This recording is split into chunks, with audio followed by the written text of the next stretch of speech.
Bonsoir et bienvenue dans l'Africa Newsroom. Ravi de vous retrouver en cette rentrée de notre émission. À la une ce soir, Soumeylou Boubèye Maïga, Premier ministre malien, dévoile son gouvernement. Annonce faite dimanche soir. Une équipe plus resserrée. 12 ministres quittent le gouvernement avec le départ très remarqué du ministère des Affaires étrangères de Thiéman Hubert Coulibaly. Ce gouvernement est à mi-chemin entre continuité et nouvelles arrivées. Quels enseignements? Le décryptage dans quelques instants avec mes invités. Actualité qui continue de faire la une et on en parle en cette rentrée. Le sommet Chine-Afrique, 7e sommet international, 1 millier de participants, 53 chefs d'État y ont pris part. Véritable témoignage de la montée en puissance des relations sino-africaines. La Chine, premier partenaire commercial du continent, mais que se cache derrière ce partenariat? Pékin fait-il main basse sur l'Afrique? C'est la question au cœur de notre deuxième débat. À suivre également, société civile et opposition toujours vont debout au Niger contre la loi de finances. Les leaders du mouvement veulent faire plier le gouvernement. Les manifestations ont repris ce dimanche. Voilà donc pour les titres et pour en parler. Avec moi sur ce plateau, M. Abdelkerim Yacoub Koundougoumi, bonsoir. Bonsoir. Vous êtes coordinateur du pacte et directeur Afrique centrale de l'Organisation internationale Internet sans frontières. À mes côtés également, Patrick Mboyo, bonsoir. Bonsoir. Vous êtes juriste et enseignant à l'Université d'Evry. Et à vos côtés, M. Brice Nzamba, bonsoir. Bonsoir Zahra. Vous êtes avocat au barreau de Paris. Merci à tous les trois d'avoir accepté notre invitation. Place à l'actualité politique.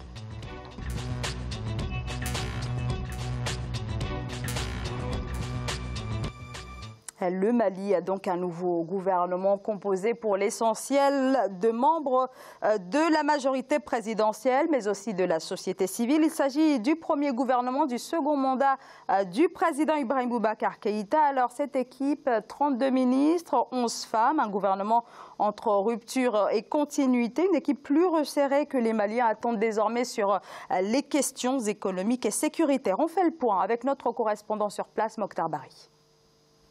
Après sa reconduction le 4 septembre 2018, c'est ce dimanche 9 septembre que le gouvernement du Premier ministre Soumeylou Boubèye Maïga a été révélé. C'est une équipe de 32 membres avec pour mission première l'organisation des prochaines élections législatives. On note des départs comme celui de Thiéman Hubert Coulibaly, Abdraman Silla ou Mohamed El Mokhtar. On voit l'entrée des hommes plus intègres, des gens vraiment très appréciés dans leur gestion des affaires publiques par le passé.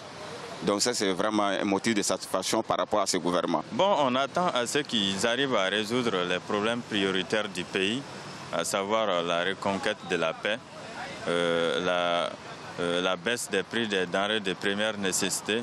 De nouvelles personnalités font leur entrée comme Kamisa Kamara, précédemment conseiller diplomatique du président Ibrahim Boubacar Keïta aux affaires étrangères, Lassine Boiré à la cohésion sociale, de la paix et de la réconciliation nationale, ou Yaya Sangaré à l'intégration africaine et des Maliens de l'extérieur. C'est un gouvernement avec un tiers des portefeuilles réservés aux femmes. Je pense que le nouveau gouvernement est composé plus de femmes par rapport à l'ancien gouvernement. Moi, je crois que c'est encourageant. Surtout, je dirais que la promotion féminine est en bonne marche. C'est un premier gouvernement de ce dernier mandat. On n'est pas pressé, mais la jeunesse n'est pas assez représentative dans le gouvernement, on peut le dire. En tout cas, les femmes quand même peuvent se régir du quota de l'air 30%. D'autres ministres du précédent gouvernement ont simplement changé de poste.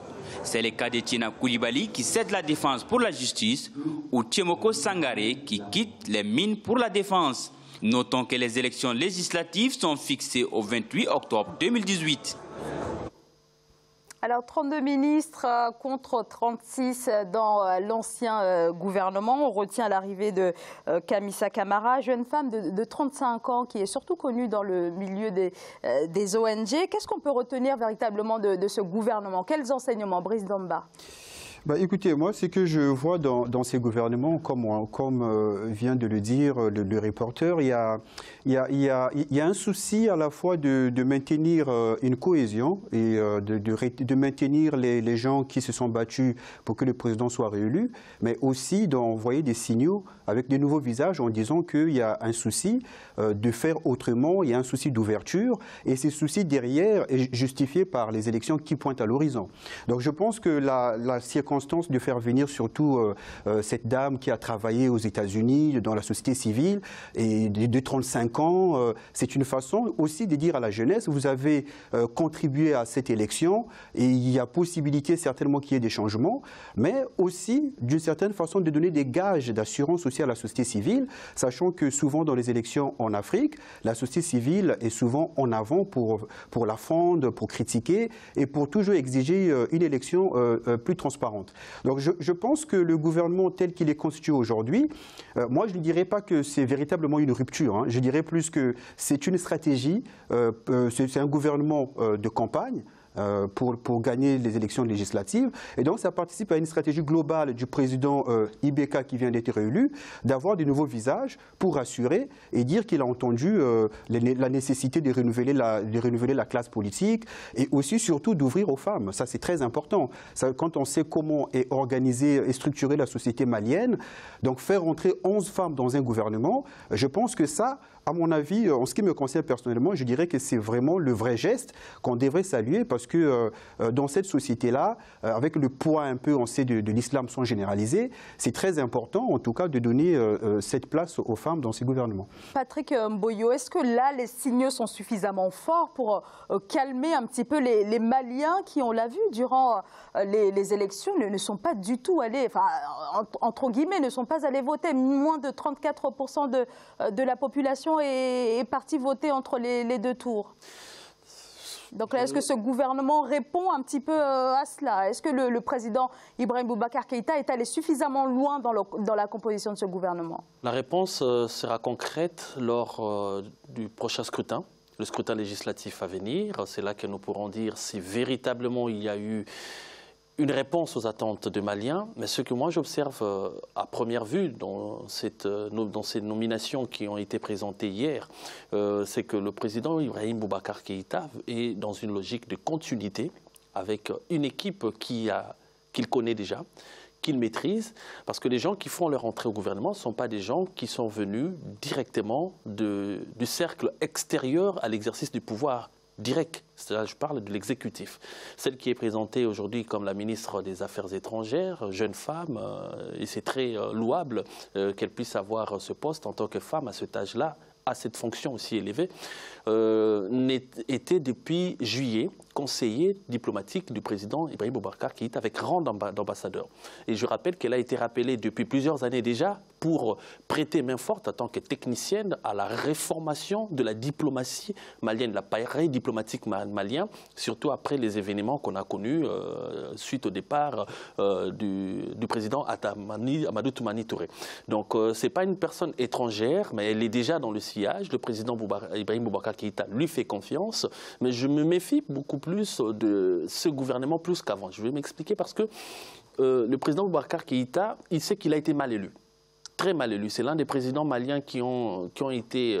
c'est la pire élection qu'on a connue au Mali, quoi. Moins de 40% du taux de suffrage. Il sait qu'il ne bénéficie pas de la représentativité nécessaire pour pouvoir engager des réformes ou des missions qui peuvent vraiment changer structurellement la situation des Maliens. C'est pour ça que j'ai dit que la réponse viendra lors des élections législatives. Quant à ce, il est amené à travailler déjà avec une équipe sur laquelle il a confiance. Voilà pourquoi il a gardé le temps d'écrier le ministre de l'administration territoriale. Celui-là même qui est soupçonné d'avoir organisé la fraude électorale à une échelle inimaginable. Il a reconduit aussi le ministre de la communication. Celui-là même qui s'est évertué à pouvoir critiquer ouvertement et de manière virulente les opposants et la société civile. Donc il montre qu'il fait des ouvertures, mais là où on l'attend le plus politiquement, il ne concède rien politiquement. Voilà. Donc un gouvernement de continuité, Abdelkarim Yacoub Konongomi, vous êtes d'accord avec ça? Non, je ne suis pas d'accord, ce n'est pas la continuité. Ils ont bien dit que la mission du gouvernement, c'est de mener la bataille des législatives. Donc on se retrouve avec un gouvernement qui n'est pas pour mission de répondre aux promesses de Boubacar Keïta pour l'instant. Pour l'instant, ce gouvernement est dédié et missionné pour gagner les élections législatives. Alors c'est l'une des missions, effectivement. Étant donné que s'ils ne gagnent pas les législatives, ils ne peuvent rien faire. Donc, il faut qu'il y ait les leviers législatifs pour voter des lois et appliquer ces promesses. Donc, ce qui montre très bien. Moi, je ne suis pas convaincu par ce terme d'ouverture. Ce n'est pas un gouvernement d'ouverture. c'est un gouvernement vraiment fermé et resserré. C'est un gouvernement, peut-être que le fait que Mme Kamissa est entrée, on a dit que voilà, M. Boubacar Keïta a fait une ouverture vers la diaspora, un message fort vers la jeunesse. Non, ce n'est pas la vérité. Cette ministre fait partie déjà du cercle du président et elle est spécialiste des élections. Elle a travaillé avec ce gouvernement pour faire des réformes et elle a même participé à ces réformes. Donc pour moi, ce n'est pas un message dont la jeunesse malienne attend, un message dont la société civile malienne attend, un message dont l'opposition attend ou la diaspora malienne attend. Je crois qu'il faut peut-être attendre les élections législatives. Après les élections législatives, on verra ce que le gouvernement de M. Boubacar Keïta sera composé. Peut-être, je suis sûr qu'il y aura des modifications. Et à ce moment-là, on saura si M. Ibrahim Boubacar Keïta a vraiment pris conscience d'ouverture ou de tendre la main à la jeunesse malienne ou même à la diaspora malienne, étant donné que, comme mes collègues l'ont dit tout à l'heure, que ce processus électoral a été très dur et violent en termes aussi des paroles et en termes d'accusations. Des accusations graves ont été mises en avant par l'opposant, qui on ne peut pas dire mauvais perdant, mais qu'il a perdu, qu'il a contesté ces élections. Même s'il n'a pas réussi à réunir toute l'opposition malienne derrière lui, il s'est un peu retrouvé isolé en dernière position. Mais cette élection-là n'a pas été comme les autres, et je crois que le président doit prendre des mesures fortes et poser des actions fortes envers ces différents acteurs de la société malienne. Brice Nzamba. Oui, en fait, je pense qu'il faudrait qu'on précise, parce que quand on dit gouvernement d'ouverture, ça ne veut pas dire que c'était un gouvernement qui est ouvert aux opposants. Voilà, c'est-à-dire que là, l'ouverture, c'est comprendre dans le sens où les caciques qui ont toujours été autour du président de la République, qui l'ont accompagné, pour certains, ils ne sont plus là, pour certains, ils sont toujours là, parce qu'ils participent à une stratégie plus large, notamment les ministres de l'administration territoriale. On sait tout le poids ou toute sa responsabilité pour organiser l'élection. Certains pensent qu'ils penchent plus pour organiser ou laisser faire, je dirais, des irrégularités. Mais moi, je dirais qu'il faut voir l'ouverture dans le sens où, d'une part, il y a de nouveaux visages dans l'exercice du pouvoir exécutif, aussi, dans le sens où il y a des femmes, il y a un nombre important des femmes qui entrent au gouvernement, c'est-à-dire il y a une ouverture qui est faite aux femmes, mais ce sont des femmes, bien entendu, qui sont sympathisantes du président Ibeka. Donc on ne peut pas lui reprocher la circonstance de faire entrer au gouvernement des personnes qui sont sympathisantes de ses idées, puisque, comme on le sait, c'est un gouvernement qui va à la bataille des législatives. Autant aller avec des gens qui vous soutiennent, qui sont pour vous, qu'avec des opposants. Je pense qu'il faudrait préciser le sens de l'ouverture. Ce n'est pas une ouverture aux opposants, ça c'est le 1. Le jeu des chaises musicales, ça veut dire pas ouverture. Le fait de mettre 2-3 femmes, c'est pas. Pour moi, ouverture, c'est envers l'opposition, envers les gens qui sont contre son système, son gouvernement. Pour moi, quand on ouvre son gouvernement, on ouvre vers les autres. Maintenant, comme vous avez dit, il a sélectionner les fidèles parmi les fidèles et des gens capables de lui faire gagner les élections législatives. Ce n'est pas de l'ouverture. C'est une stratégie de guerre, de bataille, mais vraiment qu'il faut les prendre dans ce sens du terme parce que, comme il lui a dit tout à l'heure, les Maliens l'attendent aussi parce qu'ils ne sont pas satisfaits de cette élection présidentielle. Sûrement, ils ne vont pas se laisser faire. L'opposition ne se laissera pas faire aux élections législatives. Et c'est là où on verra si le gouvernement ou le président élu à l'adhésion du peuple, parce qu'il a gagné 67% quand même, il faut le dire. Donc est-ce que ça traduit dans les votes législatifs? Si ça ne se traduit pas, c'est qu'il y a un problème.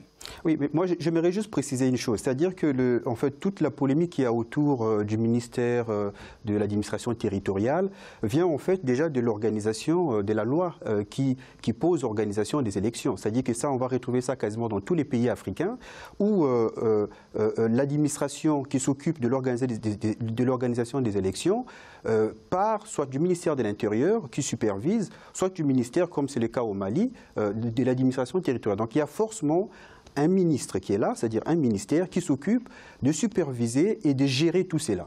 Alors, la question qui se pose, c'est que quand on a le pouvoir, c'est-à-dire le régime qui, à travers le parti qui est au pouvoir, participe aux élections, et on a un ministre qui a battu campagne pour le chef de l'État et qui est à la fois ministre au moment où on organise les élections, on peut se poser des questions sur son impartialité.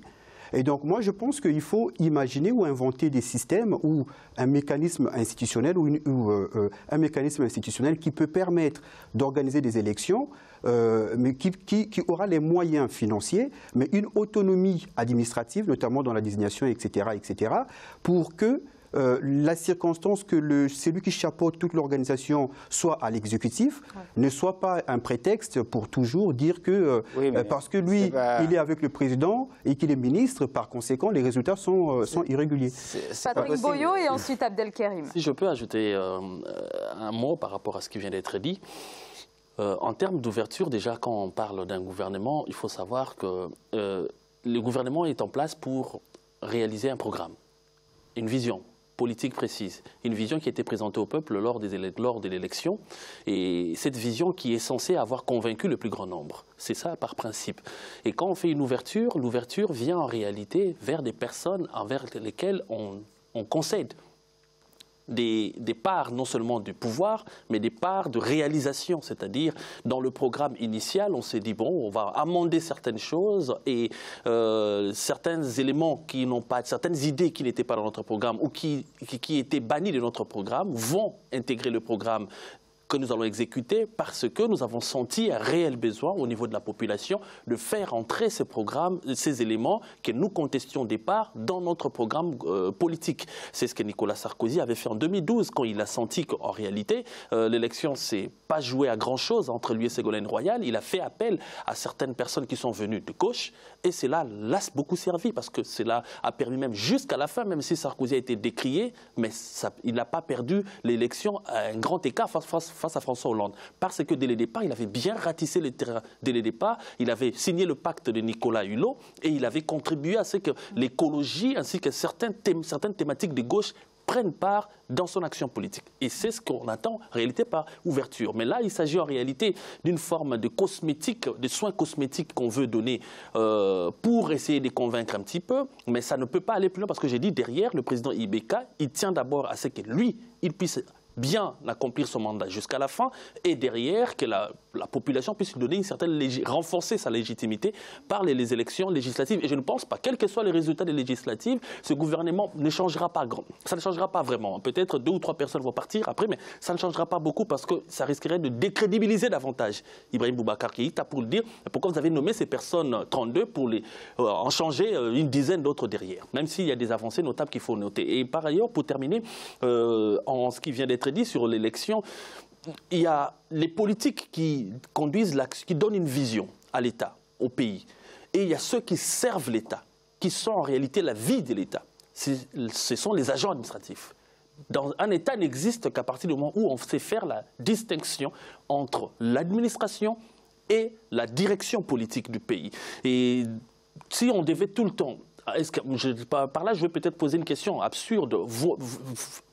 Est-ce que ça vaut la peine d'avoir une structure technique présentée comme telle, comme la CENI en RDC, et avoir des élections qui se préparent dans ces conditions avec un président de la CENI qui est copieusement connu comme étant quelqu'un qui passe ses temps dans des soirées, dans des fêtes du camp du président en place, ou avoir une administration réelle, conduite certes par un ministre, mais qui est autonome, qui organise les élections correctement. Dans tous les cas, je pense qu'il faut donner la place à l'administration, savoir qu'il peut y avoir un ministre qui chapeaute, il peut y avoir une structure technique, genre CENI ou autre, mais au moins qu'on laisse l'autonomie à l'administration pour faire son travail, ainsi on pourra avoir des élections crédibles. Alors, rapidement.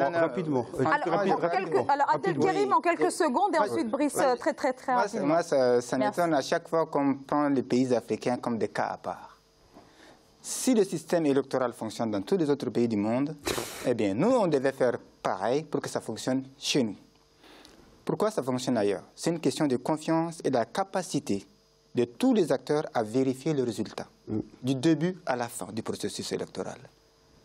Chez nous, même notre opposition africaine n'a pas les moyens, parfois, de vérifier eux-mêmes ou d'être présents dans tous les bureaux de vote et de pouvoir centraliser les résultats à leur niveau et pouvoir proposer aussi. Donc, je crois que si vous voulez vraiment qu'on arrive à un système de processus électoral transparent, équitable et bien fait, eh bien, donnons les moyens à l'opposition, à la société civile. Alors 10 secondes, Brice Nzamba, et ensuite on donne permettez-moi de répondre rapidement juste pour dire il y a une entité, je vais répondre en 2 mots, une entité qui est dotée des moyens dont vous parlez. et dont ces moyens viennent de tous et pour être au service de tous, ça s'appelle l'État. Non. Alors, Brice Nzamba, très rapidement. Moi, ce que je constate, c'est qu'on manie des concepts. Non, Brice Nzamba, s'il vous plaît. C'est-à-dire que moi, ce que je constate, c'est qu'on manie des concepts et on ne s'en tient pas à la réalité. Il faut voir la réalité sociologique, le niveau d'évolution ou des degrés, je dirais, de conscience politique des nôtres aujourd'hui. Il faut d'abord... Parce qu'avant de vouloir voir des vertus, l'État existe en Afrique en théorie, mais il y a des pays où il y a un déficit d'État criard. Donc ça, je ne prendrai pas d'exemple extraordinaire. Il y a le Congo démocratique, il y a la Centrafrique, etc. On va lui dire que c'est l'État centrafricain, mais dans la pratique, il y a un déficit d'État important. Donc moi, je dirais, à partir du moment où on a conscience, vu le niveau de conscience démocratique de certains États africains, dans le sens où tous les acteurs politiques ne se font pas confiance, à partir du moment où l'État, un ministre chapeaute le processus électoral, il faut que tous les acteurs politiques s'entendent sur un mécanisme à partir duquel tous vont faire confiance à ces mécanismes. À mon sens, c'est le bon sens, et parce que ça va être un mécanisme de transition, le temps de travailler les consciences des gens, jusqu'à ce que les gens finalement vont faire confiance à l'État, et en ce moment-là, l'État pourrait reprendre le relais pour faire ce qu'il doit faire. Très bien. Parce qu'il faut s'adapter, parce que si on ne s'adapte pas, on va avoir des cas où il y aura toujours, parce que le ministre de l'Intérieur est proche du chef de l'État et que c'est lui qui chapeaute, finalement, on se méfie. On se méfie de lui. Merci. Alors, on va marquer une très courte pause. Si vous voulez, je vous laisserai la parole. Mais on marque une très courte pause de quelques secondes et on se retrouve dans quelques instants. À tout de suite.